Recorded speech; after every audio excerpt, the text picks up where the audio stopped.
Pessoal, mais um vídeo do História para o Enem. Hoje eu vou falar sobre como que vocês podem acertar 90% das questões de História, né? Eu fiz alguns pontos aqui. A primeira questão é a leitura da instrução da questão. É importante que vocês saibam o que a banca quer saber sobre aquela questão, né? O que ela está perguntando. E daí é importante também, além disso, sublinhar as palavras-chave para vocês poderem saber o que a questão quer, né? E principalmente procurar pelo menos duas questões falsas, né? Ou duas verdadeiras, dependendo se for correta ou incorreta. Vocês aumentarem a chance de acertar a questão, né? E ser um aprovado. Eu peguei como exemplo aqui de como vocês podem responder uma questão de vestibular, o Enem. Eu coloquei aqui o concurso que eu fiz, né, da Prefeitura de Curitiba. Eu fiz semana retrasada, e aí o que aconteceu? Eu acertei 90% das questões de língua portuguesa. Eu só errei a primeira aqui, de bobeira, a questão do uso dos porquês, né? Eu posso usar como exemplo aqui a questão 2, né? Esse texto, para falar a verdade, eu não li o texto. Eu fiz o que o Matheus Ferreira, é um rapaz, deixa eu ver aqui, deixa eu só mostrar o vídeo, como acertar 90% das questões em vestibular, 90% das questões, como acertar 91% das questões de interpretação sem ler, né? Eu segui esse passo aqui, deu certo.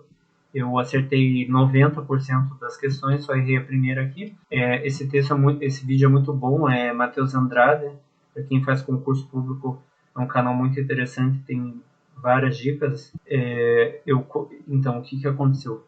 Eu vou dar um exemplo, né, de como vocês podem responder a questão. Lembrando que nunca leem o texto primeiro, no caso de questão de interpretação de texto, porque a resposta não está no texto, está na alternativa. Às vezes o texto é só para cansar a pessoa mesmo, pessoa que não está acostumada a fazer concurso vestibular vai ficar mais cansada, vai errar mais. Então, para vocês acertarem mais, vocês precisam focar no que importa, né? Que é a alternativa.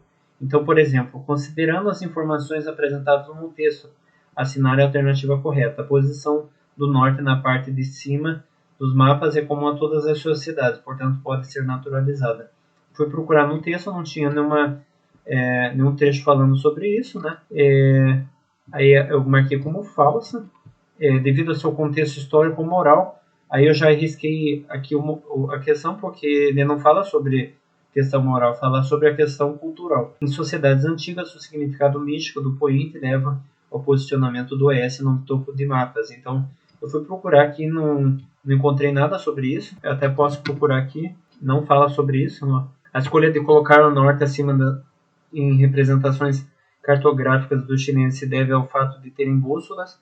No texto não fala sobre isso, só fala aqui, ó, sabemos porque os chineses o tinham ali, embora as primeiras bússolas chinesas apontassem para o sul, que era considerado mais desejável do que o norte escuro. Mas ele não explica a razão de por que o norte está para o norte e o oeste está para o oeste e o sul para o sul. Aí a última alternativa fala que é a correta, né? Fala que a razão para a tradição de colocar o norte na parte de cima dos mapas ainda não é consenso entre os historiadores. Ele já, aqui no meio do texto, já explica isso, né? Que, deixa eu só mostrar aqui. Enfim, ele fala aqui que não é um consenso, né? Então foi assim que eu acertei a questão, né? Questões de história, elas exigem mais cuidado, né? Mas vocês podem acertar as questões, primeiro procurando sempre fazer as questões mais fáceis, e as mais difíceis vocês deixam depois, né? E assim vai. E quando tiver dúvida numa questão, você já pula para a próxima, para você poder, principalmente, não se cansar, né? Porque não é por uma questão que não vai passar, né? Mas você sempre tem que procurar sempre fazer a questão tranquilamente e evitar chutar, porque o chute ele não dá certo, né? Eu, por exemplo, nessa prova aqui, teve uma questão de informática que eu acertei de bobeira mesmo. Acho que foi essa aqui, ó. Foi essa mesmo. Sobre o Microsoft Word, versão portuguesa, correto afirmar. Aí eu marquei a letra C, mas o que eu fiz para chutar? Eu fui pelas alternativas que eu sabia. Então eu sabia que a B e a D era falsa, a A eu não tinha certeza e a E eu não tinha certeza. Então, por lógica, eu sabia que a orientação da página pode ser definida como retrato ou paisagem. Isso eu sabia que estava correto. Então eu marquei essa como verdadeira, mas foi a única questão de informática, por exemplo, que eu chutei.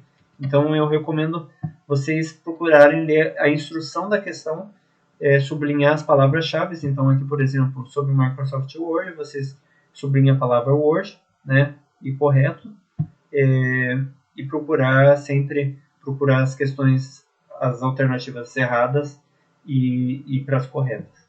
E é isso, pessoal. Agradeço a todos que viram o vídeo. Peço por gentileza que se inscrevam no canal e dêem um like no vídeo para ajudar a divulgar meu trabalho. Muito obrigado.